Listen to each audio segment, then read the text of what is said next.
Welcome to our channel. Have you ever wondered that your constant exhaustion is actually a board meeting gone wrong inside your abdomen? Or have you ever wondered that your inability to lose weight isn't about willpower, but a CEO who has stopped answering the phone? Today, we are diving deep into the body's metabolic boardroom. Joining me is Dr. Hepa, a specialist in hepatology and metabolic function. Doctor, welcome. It is a pleasure to be here. We tend to think of the heart as the engine, but the liver is the chief executive officer. It decides where every ounce of energy goes, and right now, most people's CEOs are in crisis mode. That is a powerful metaphor. So if the liver is the CEO, what does a good day look like in the office? On a good day, the CEO receives shipments, glucose, fats, proteins, and immediately allocates them. Some go to the warehouse for storage, some to the incinerator for energy. The books are balanced. The metabolism hums. But we aren't here to talk about the good days. We are here to talk about the stress. What creates a stressed liver? Imagine if 10,000 shipments arrived at the loading dock simultaneously. The CEO panics. This happens when we overload the system with three specific things: alcohol, fructose, and cortisol. Let's break those down. We know alcohol damages the liver, but fructose, that is in fruit. How is that a stressor? Natural fruit has fiber, which slows the shipment, but high fructose corn syrup or fruit juice, that is a tsunami. The liver is the only organ that can process fructose. When it hits all at once, the CEO has no choice but to turn it immediately into visceral fat. So the CEO starts stuffing inventory into the hallways because the warehouse is full. What about the third factor, cortisol?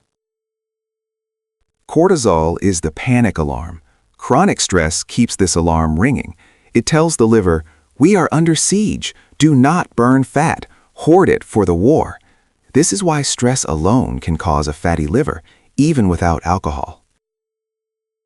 This hoarding of fat leads us to what you call the hormonal coup. What happens when the CEO loses control of the staff? It is total chaos. The first manager to rebel is insulin.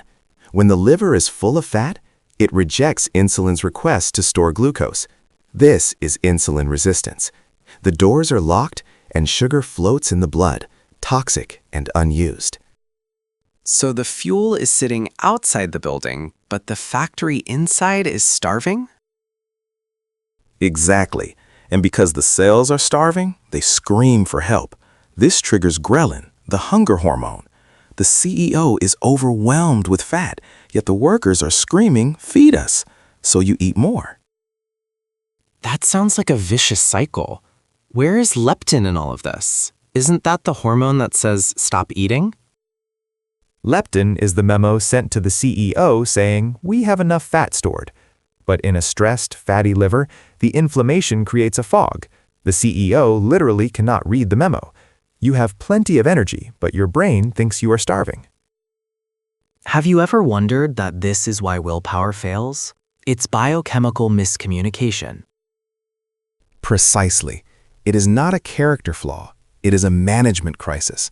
The liver is congested, the hormones are deafened, and the body is in a state of panic storage. So we have a CEO burying the office in fat, ignoring the phone, and locking out the workers. How does the patient feel during this coup? They feel tired yet wired. Brain fog is rampant because the liver isn't filtering toxins efficiently. They crave sugar constantly because the cells aren't getting fuel. It is metabolic gridlock. We need to fire the current management strategy. Let's talk about the turnaround plan. How do we save the CEO? We need a three-step restructuring plan. Step 1 is the immediate removal of liquid gold. Liquid gold sounds valuable, but I assume you mean sugary drinks and alcohol. Correct.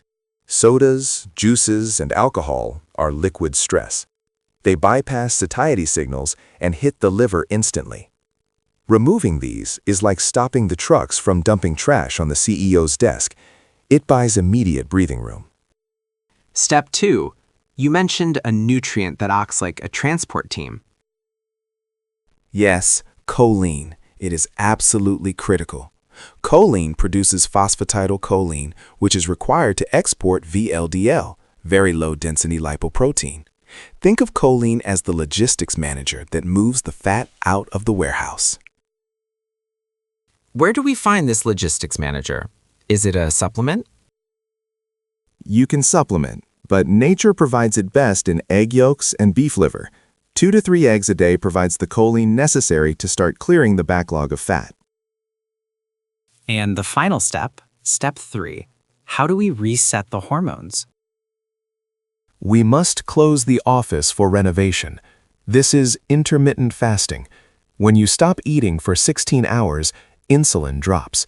The CEO finally has quiet time to sweep the floors and process the fat instead of handling new shipments.